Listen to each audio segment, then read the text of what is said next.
अब वक्त है इतिहास के उन पन्नों को टटोलने का जिनमें भारत के बढ़ते कदमों को रोकने की साजिशों के निशान छिपे हो सकते हैं। वो साल 1966 का था। 24 जनवरी 1966 को भारत के मशहूर न्यूक्लियर वैज्ञानिक होमी जहांगीर बाबा मुंबई से वियना के लिए रवाना हुए। होमी जहांगीर बाबा एयर इंडिया की फ्लाइट 101 से सफर कर रहे थे व्यूअर्स, लेकिन सुबह 8:03 पर यह जहाज जेनेवा में मोबला के पास क्रैश हो गया और इसमें सवार सभी 117 यात्रियों की जान चली गई। 2008 में एक किताब आई कन्वर्सेशन विद द क्रो। इसमें पूर्व CIA अधिकारी रॉबर्ट क्रॉली और पत्रकार ग्रेगरी डगलस के बीच कथित बातचीत छपी है।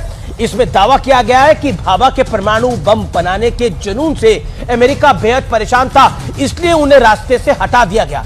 उन दावों में कितनी सच्चाई है यह तो नहीं कहा जा सकता, लेकिन एक बात तो हैरान करती है, वो ये है कि भारत की सरकार उस प्लेन क्रैश की कोई जांच क्यों नहीं करवाई।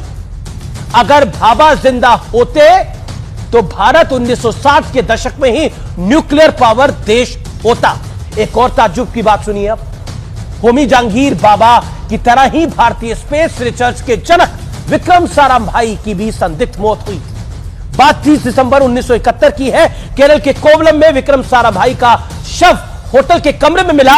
उन्हें जानने वाले लोग ये दावा करते हैं कि विक्रम साराभाई बिल्कुल स्वस्थ थे, उन्हें कोई भी शारीरिक परेशानी नहीं थी। इसके बावजूद विक्रम साराभाई जैसे खास व्यक्ति की मौत पर जांच तक नहीं कराई गई और यहां तक कि उनका पोस्टमार्टम तक भी नहीं हुआ, जबकि जिस परिस्थिति में उनकी मौत हुई उसमें पोस्टमार्टम होना बेहद सामान्य और जरूरी बात थी।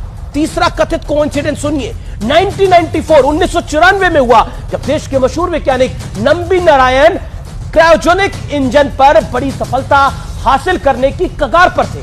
तब उन्हें देश के विरोधी होने के आरोप में अरेस्ट कर लिया गया। नंबी नारायण के ऊपर लगे आरोप धोने में 4 साल लगे। 1998 में सुप्रीम कोर्ट ने उन्हें बरी कर दिया। इस महान वैज्ञानिक को साल 2019 में मोदी सरकार ने पद्म भूषण से सम्मानित किया, लेकिन अहम बात यह है कि नंबी नारायण को जेल जाने से भारत क्रायोजेनिक इंजन बनाने की रेस में 2 दशक 20 साल पीछे चला गया। तब सेंटर में भी कांग्रेस थी और केरल में भी कांग्रेस थी जब उन पर आरोप लगे थे। 2009 में न्यूक्लियर वैज्ञानिक लोकनाथ महालिंगम मुंबई में मॉर्निंग वॉक करने के दौरान उनको लापता हो जाते हैं। बाद में काली नदी के पास उनका शव बरामद होता है। कहा जाता है कि महालिंगम के पास संवेदनशील न्यूक्लियर इंफॉर्मेशन थी। इतना ही नहीं, परमाणु ऊर्जा विभाग के आंकड़ों के मुताबिक 2009 से 2013 के बीच 11 वैज्ञानिकों की संदिग्ध मौत हुई। यह सब क्यों और कैसे हो रहा था?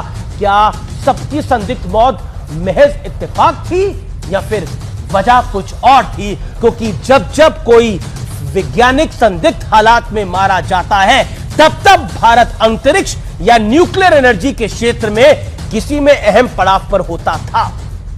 क्या इन पन्नों की कभी पड़ताल नहीं होनी चाहिए?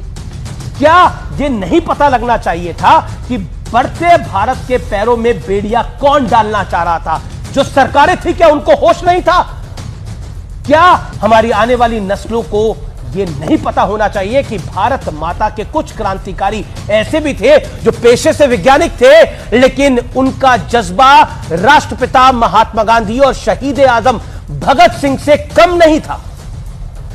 आज यह सवाल जरूर मैं पूछना चाहता हूं और जिम्मेदारी से पूछना चाहता हूं, और इतिहास गवाह है, इसलिए शायद मैंने आज आपके समक्ष जानकारी रखी।